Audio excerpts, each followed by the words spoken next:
Hello and welcome to the Footballco Business Podcast, the podcast in which I'm lucky enough to talk to some of the most exceptional and innovative people working in the world's most popular sport. I'm your host, Alex Manby, and today I'm talking to Lee Price, former Head of Mischief at Paddy Power, who is now Director of Global Comms at Allbirds. Lee was behind a number of the bookmakers' most famous campaigns, including their extraordinary Russia 2018 World Cup activation, Rainbow Russians, which saw Paddy Power commit to donating money to LGBTQ charities every time the host nation scored a goal during the tournament, as a way to make a stand against Russia's reprehensible treatment of LGBTQ people. I'm going to talk to Lee about that campaign, amongst others he was responsible for, and more generally how brands should go about getting attention at a World Cup and the element of risk versus reward. Lee, welcome to the show. Thank you for having me. No pressure after that intro. That was very generous. So first up, let's talk about that role, Lee. Head of Mischief. Is that the best job title in the world? Is it the best job in the world? I think the answer is probably yes to both, even though I no longer do that job, so I might be slightly contradicting myself there. Mischief is inherent to Paddy Power as a brand, which I think everyone knows. I guess the interesting, inverted commas, thing that I could add is that it was created as part of the brand DNA for a reason. The brand is called Paddy Power. The colours are green. The tone is distinctly Irish because they had to stand out when the Irish government relaxed tax laws to encourage British businesses to come in. And so when you have behemoths like Ladbrokes coming in, these Irish bookies weren't going to survive unless they had a USP. So 3 Irish bookmakers merged to form Paddy Power. And from the start, they had to be distinctly Irish, frankly, to win the Irish customers' vote and cash. And then it stuck. And that sort of crack that they call it in Ireland that is inherent in society has continued to be a drumbeat for the brand. And so it has got a reason, and it is a lot of fun. And it's not just a PR name, is it? I've heard this previously, people sort of saying, oh, there's not actually a Mischief team. It's actually a genuine team. How many employees have you got? And what do you do on a day-to-day basis in your Mischief team? Yeah, it is a real department of Paddy Power. They get that a lot, Paddy Power. Like Paddy Power himself is often accused of being like an actor or a fake name. That is his real name. He's a real spokesperson. So for whatever reason, the Paddy Power brand is shrouded in mystery. But Mischief was a real department when I was there. We had a team. It was quite a nimble team of 3 or 4 people plus various agencies externally. And the mission was quite simply get cut through and talkability around major sporting moments. And within that, be entertaining and on the money in terms of topics. So it's quite a challenging role, but also the most fun you can have for a sports fan. Was there any one moment where people sort of started thinking, and it may have been before your time, where people started thinking, this is working? And I've got one in mind. I remember when Paddy Power paid out on Man United to win the league in 97-98, and then Arsenal went on to win it. And people sort of said, what a disaster. That bookmaker must have lost a load of money. But it was certainly the first time the bookie came to my attention, and I'm sure that was true for a lot of people. Yeah, I think that sort of moment where things in inverted commas go wrong is when it spreads like wildfire online and in the media. And I think Paddy Power grew rapidly from foundation in 1988, and not just in Ireland, but when they came to the UK, they became super popular as this underdog brand, this cheeky, on the money brand that says things your mates would say in the pub. And they realised that whether intentional or not, and I'm sure it was intentional, they'd found this lane that no one else was occupying. And by the time others caught up with that, they couldn't copy Paddy Power because they'd be told they were copying Paddy Power. So it's a real thing, and it was successful, and I hope they continue to do it.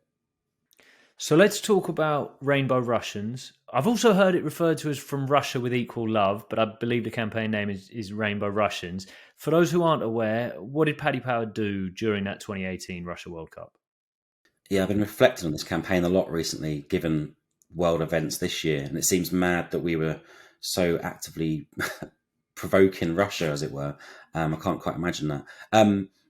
It was a bad idea for the World Cup to be in Russia. We've heard this story recently too. But, the talk of hooligans, the awful travel for fans, the Salisbury Cathedral stuff, which I'd completely forgotten about.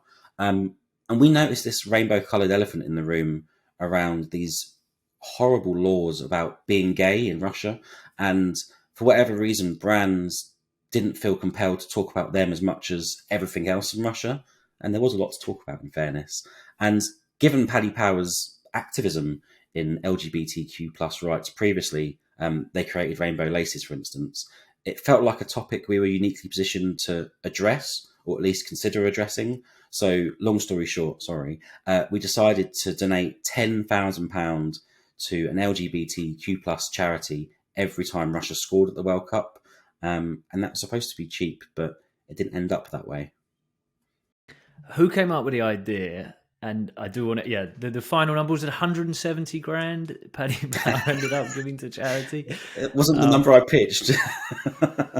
When you were, I'm sure you were evaluating the sort of financial implications and thinking, okay, Russia, they're okay, but they're not brilliant. Might get out of the group, possibly not. A couple of goals. What were your predictions for how many they would score? Yeah, well, when you work for a betting company, it turns out there are quite a few number wizards in the room. So there was a weirdly accountant-like analysis of how many goals Russia would score at that World Cup. And I had it on good authority. They would score 5.2 goals. I don't know where the 0.2 comes into it, but that informed our budget for the campaign. And that was fine. And to me, it seemed like a generous budget. And then they beat Saudi Arabia 5-0 in the opening game. And to your point about the payout earlier, my initial reaction was, oh my God, what have I done? I'm in big trouble. And then you realise, oh no, this is the best possible start for the campaign because it makes it talked about everywhere. This bookie hasn't just said they're going to do it. They now have to pay £50,000 to charity, which we were going to do anyway. But it just kicked off the campaign in the most brilliant way. And we ended up doubling the per goal tally when Russia qualified for the knockout stages. And they reached the quarterfinals, I think. They lost on penalties to Croatia. If only they'd won, then England could have beat them in the semi-final, but that's a whole other story. Yeah, let's not go there. This bringing up painful memories. So you weren't worried then at this point someone was going to come knock on your door and say, why am I about to sign a 6-figure check when you told me it was 50 grand and no more? Well, no, luckily, because that night that they'd beaten Saudi Arabia, the media went wild. I was on CNN Live wearing a Russia shirt. The campaign went viral globally. So that evening I was pretty comfortable that the extra spend would be worth it. I was more worried about someone from Russia knocking on my door, to be really honest, after the Salisbury stuff. And I'd been spamming like every Russian MP or their equivalent in the build-up because I was worried that they wouldn't notice it. So I was desperately trying to make sure they did notice it. And then I actually travelled to Russia for the World Cup semi-final for England. And it did cross my mind that, I've just done this campaign and now I'm stepping foot into Russia. Is this a mistake? But I had to be there for England. Tell me about the campaign from ideation through to reality. How many people were involved? Who came up with the initial idea? Yeah. So the process pre-World Cup or major tournament for Paddy Power is that at least a year in advance that you need a big idea for this moment. But the actual talking points and landscape don't really cement until realistically 3 to 6 months in advance. So me and my colleague Amy Jones did a round of various agencies that we knew in London and the UK, basically seeing what ideas they had for the World Cup. And we sat through some good presentations, some less good presentations, with lots of complicated ideas. And then we spoke to a lovely chap called Greg Double, who was working for a company, I believe they were called Engine at the time, but they've changed name about 3 times since. So I'm not going to give him the right plug. Sorry, Greg. But, and they had a deck. And this was like, the way he delivered it was like a one-liner, just like Russia basically made it illegal to be gay. So every time they score, you donate to charity. And we were immediately like, that's it. It was so simple, so smart. And away we went. And so we took it back to our bosses internally at Paddy Power. And the pitch process was the easiest I've ever been involved with. And that was testament to the idea because everyone got it immediately. Some of the lawyers got the scary bit first, but we talked them round. And once we'd done the analysis on the goals and we'd written off Russia's chances, it felt like a cost-effective, simple but brave way of activating around the World Cup. And we actually partnered with Attitude magazine. And I like mentioning this because it's my favourite part. and they have annual awards for activism around LGBTQ plus rights. And we partnered with them to give the Russian football team Allies of the Year for their historic fundraising efforts. So well done to the Russia team. Fantastic. How about the public reaction? You said it went viral. I think probably Department of Mischief and Paddy Power and working on these campaigns brings a certain liability or even certainty that you're going to get some backlash from some people. Who did you manage to infuriate with this campaign, and did you care? Do you know what? One of the biggest groups of people that we pissed off was a certain portion of Paddy Power customers. And some of our posts and videos around the concept had like these terrible comments from like a niche following of Paddy Power. And we knew that we'd upset some customers because there are people like that in the world. So we decided to address that head on and make like a mean tweet style video, but reading out these horrible tweets and basically laughing at them. And if you can find that on the internet, it's really funny. And again, it's something that's really powerful to watch and laugh at people for their bigoted views, because it underscores the whole point of the campaign. Rainbow Russians wasn't the only thing Paddy Power did at the 2018 World Cup. Can you tell us about the polar bear stunt? I can. That was my lovely colleague, Paul Mallon, who works for Lucky Generals now. But that was to be the pre-tournament kickoff with Rainbow Russians as the day one activation. That was part of our official planning. And that's as far as our planning went, by the way. But it was a spoof video of a polar bear somewhere in northern Russia, I think it was. And apparently someone had spray painted a St. George's cross onto its fur, which, to be clear, did not happen. It was a spoof video. And I think it was an early runner of deep fakes that we posted it on Reddit somewhere, and it got picked up, and it ended up being the Paddy Power visual for a Metro cover rap. And it was just to set the tone of a mischievous World Cup for Paddy Power.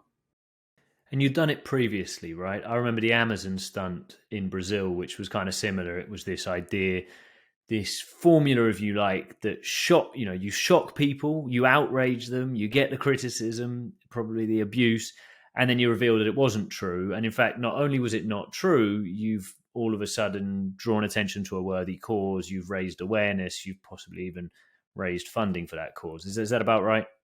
Yeah, I remember the Amazon campaign because I was a journalist at the time, and I remember thinking, what the hell have they done? Like, why would they do this? Like, I'd been suckered by it completely.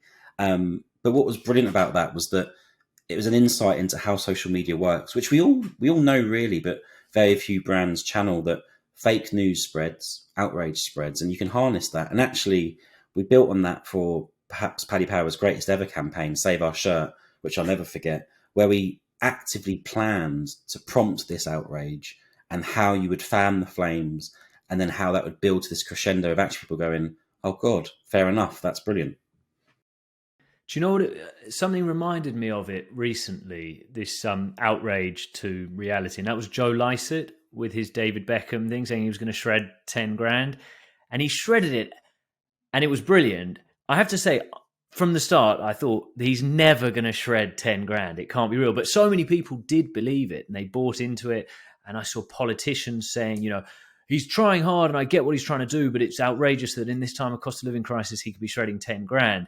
And then, of course, he does the reveal, and that gets millions of views, and everybody says, all along, he was never going to do it, and he has donated the money to charity. How important is that part, that it's real and that people believe it, and that they're genuinely shocked when they find out that, that it was a stunt after all? And for the polar bear stunt in 2018, did people believe it was real, or did everybody just say, it's the same 4 years on, it's the same thing they did for the Amazon?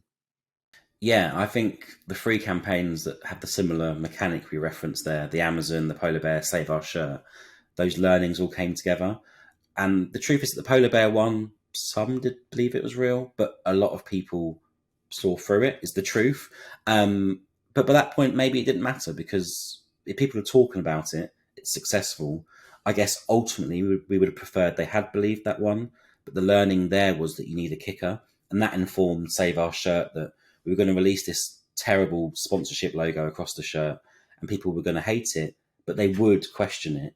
So that's why we had Huddersfield that evening play in that kit to make it seem, oh God, maybe this is real. and then you sit silently for 2 days with certain statements that sound like, oh my God, Paddy Power are bottling it, and then you come clean. And I think the learnings of Amazon, of the polar bear, led to Save Our Shirt. So we're not down on polar bear at all. It was just a step on the right path. And I suppose when there is outrage, it's so vehement and angry that even if, only half the people thought it was real or less than half the people thought it was real, they're still so angry that they're making so much noise that they're tagging everyone, animal rights campaigners and whoever else on Twitter, that, you're probably getting the noise that you want anyway. Yeah, that debate, I guess, is kind of the point. Sorry. No, I was going to say, with Save Our Shirt, was Huddersfield the right club for any particular reason? Did you have to tell them before you signed the deal, this is what we want to do? Or was it that you signed a deal and then you thought, hang on a minute, we'll do things differently here? No, we definitely had to tell them the idea. I remember having a 2-day stint of meetings in London with various clubs, and we told them all the idea. And Huddersfield were the right partner, because not only did they not run a mile immediately, which some clubs did, understandably, but they also built on it. So we said, we want to launch this horrible shirt and then come clean. We're trying to work out a kicker in the middle, but we'll get there. And immediately, Huddersfield said back to us, oh, we're going to play a friendly that week. Why don't we just wear it in that friendly? And that showed to us, not only did they understand and accept it, but they were keen to build on it. It was good timing for us. They were a new leadership team at the club. They'd just been relegated and they were keen to do things differently, in their words. And they really bought into it. And I don't believe it would have worked with almost any other club at that time for that reason. Did you care about the fans' reaction? Because presumably, I mean, you say Huddersfield was the right club, but it sounds like it was the right club for an activation you already wanted to do, which presumably, because it was going to be famous and new and never before seen, you were hoping was going to hit, arrive at the doorstep or on the understanding of fans all over the UK, if not further afield. What did the Huddersfield Town fans think of it? Did they feel like, what? I guess at first, two parts to that. What did the Huddersfield Town fans think of it when it first came out? And then were they sort of proud of it after that, when they realised they weren't going to have a sponsor at all? Or did they sort of feel like, these guys are using us as a plaything? A game of two halves. I think initially they must have been horrified, like most football fans, particularly when the team actually wore the kit and it became real. There's actually a chant of "Stand up if you hate the shirt," which went around during that friendly, which was very funny to hear. But I think in the majority, when we came clean, they were like, this is amazing, and it's amazing that our club is part of this. As a club that's not traditionally at the top table for a long time anyway, of football, they were the talking point. And that Huddersfield shirt, I saw this online, I don't know how true it is, but it was in the top 10 selling shirts in the UK that season. And some people may have said, well, yeah, but we were a marketing plaything for Paddy Power. But maybe that doesn't matter when you haven't got a horrible logo on your shirt for the whole season. I'm sure there's a spread of opinions on that one. But a lot of Huddersfield fans that I meet, and I mentioned Paddy Power too, that I used to work there, they say, oh my God, that's one of the best moments in Huddersfield's recent history. So I'll take that. Can you get your hands on one that's actually got the logo on? Did you manage to get one? The one that was used in the friendly? I've seen some out there. There's like some on eBay going for a surprising amount of money, given that actually they're not the most amazing quality. We had to like make them by hand in the days building up to that friendly. So like the actual sash logo, sometimes it's like flapping in the wind. So I don't know if it would be an amazing bit of kit to play football in. I don't know how the players did, but there are some out there if you want one on your wall. There you go. Lee, back to the World Cup. I want to talk about what to consider when activating around a World Cup. So both for Paddy Power, but also for any brand. How much thought goes into the risk versus reward side of it? And what I mean then is it's a very busy time. It can be an expensive time for media to reach audiences. There may be IP and rights restrictions. But on the other hand, the event has the eyes of the world on it, and therefore maybe an unmissable opportunity. Yeah, it's easy to throw a lot of money at a World Cup campaign, whether you're an official partner or not, and still not really cut through. And I guess that's why the Paddy Power mischief / underdog approach worked well some years. We spoke about the polar bear. Maybe the truth there is that didn't land the way that Paddy Power hoped it would. And to get the eyeballs on that, they had to pay for this cover wrap of the Metro, which isn't cheap, to make sure people were aware of it, because it is a really noisy time.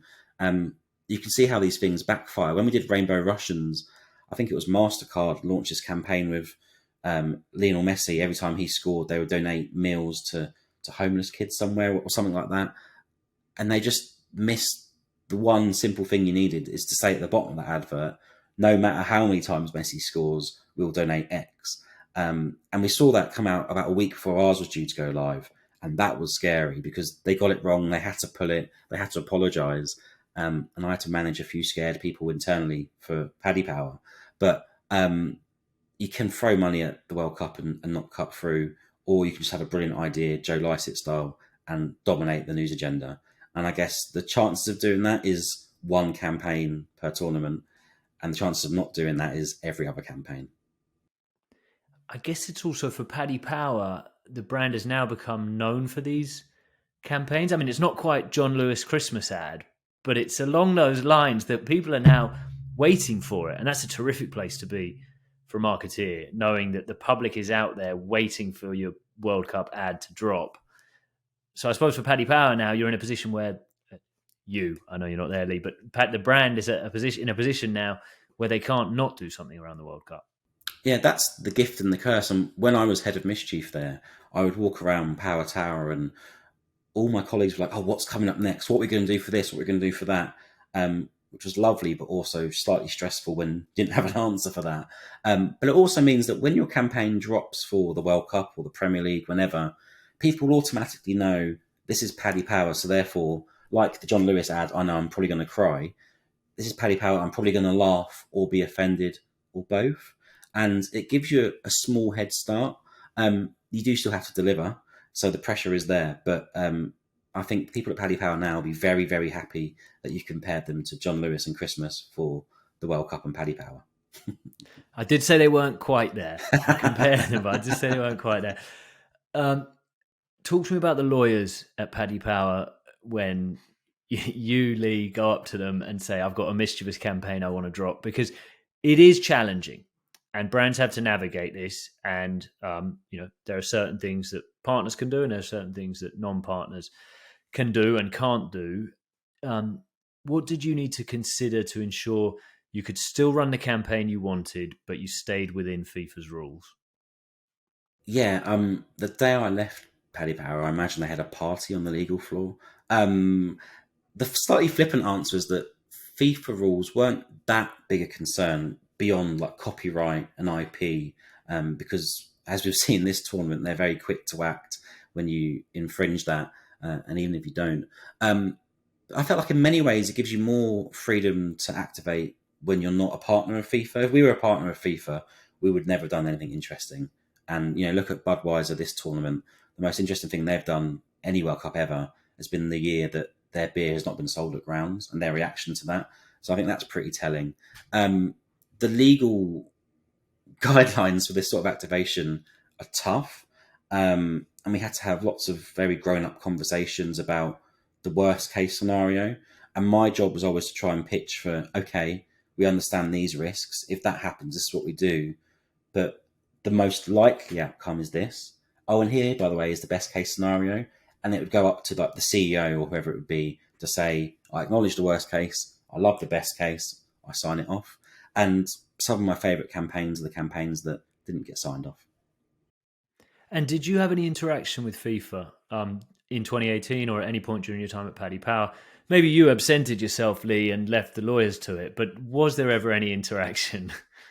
Yeah. On that campaign, no, but we had, the Save Our Shirt thing we heard from the FA. And because we weren't a partner for any of these things, we weren't really breaking any rules unless there were copyright infringements. So it was more like cease and desist style stuff. But yeah, you're right. If that came in, I would definitely forward immediately to the lawyers and hope that they would just take care of it and I could hide, if I'm being really honest. They must have somewhat expected it. I mean, I think Euro 2012, right? That's, Paddy Power got in hot water then, or Nicholas Bentner did, for scoring a goal for Denmark and lifting his shirt up, and he had these splendid Paddy Power boxer shorts on. Was that another one where Paddy Power actually thought, you know what, we'll pay the fine? I think I'm right. Bentner got fined and Paddy Power picked up the tab. We'll pay the fine. The publicity's worth it. Or was that one where they thought, oh, okay, we can't really do that. That was a bit much. Yeah, who would have thought showing the top of a pair of pants would be so controversial and last so long? I think Paddy Power have tried to recreate that stunt at every tournament since. And the truth is that it's not scary for Paddy Power because it's easy for Paddy Power, right? We just cover the bill. The players are the ones that matter, and the vast majority of players do not want to piss FIFA off. Nicholas Bentner was a unique character for many reasons. And I think Paddy Power, in that sense, got lucky in that they stumbled upon the right guy to do it. At the time, this is tales of folklore now because I wasn't there, but he actually scored twice in that game. And the first goal, he forgot to do it. So Paddy Power just assumed, he wasn't up for it. Because there was a number of players who were approached about this. And he scored a goal, and they were all waiting with bated breath, and nothing happened. And they thought, okay, he said no too. And then he scored the second goal, and then he did it. And obviously chaos ensued. But if you look at the One Love armband at this World Cup and how the players have not been able to wear that because they don't want to get booked, I can't imagine many players recreating the Bentner today. And maybe the Bookmaker Association is less of a good thing in 2022 compared to 2012. But fair play to Nicholas Bentner. He took it on the chin. The plan to cover his fine, I think, was slightly more ad hoc. I don't think they realised he would actually get fined more than, racist chanting got fined in that tournament, which made great social media fodder for Paddy Power account, of course. But I think that set the tone for future activations. Work with us, we'll look after you. Like Huddersfield, we'll look after you. If you get fined or anything, we'll pay the bill because it's our fault, not yours. It is a thin line, isn't it? And I think Paddy Power plays in those grey areas, and this philosophy to be mischievous, to be irreverent, to challenge people's perceptions comes up against some pretty strict federations who, have their laws. Do you think you ever got it wrong when you were at Paddy Power? Not hugely, but do you think you ever overstepped the mark just a little bit? Probably. I can't think of the exact example of my time, and I don't want to say no, we did it perfectly, because you can't. If you're playing in the right areas, you cannot get it right every time. Lee Price, thank you very much for your time. Thank you. Lee, if our listeners want to follow you elsewhere on social media, if they want to hear more about your previous antics or maybe what's still to come, where can they do that? I hate to point them to LinkedIn, but go to LinkedIn because that's where my most professional-ish stuff is. So just search Lee Price on LinkedIn and you'll see a really old picture of me that I need to update. We've all been there, or we all are still there. I think there's plenty of that in the football industry. Thank you, Lee, and thank you, listeners, for tuning in. Please be sure to subscribe to make sure you don't miss an episode. All the best.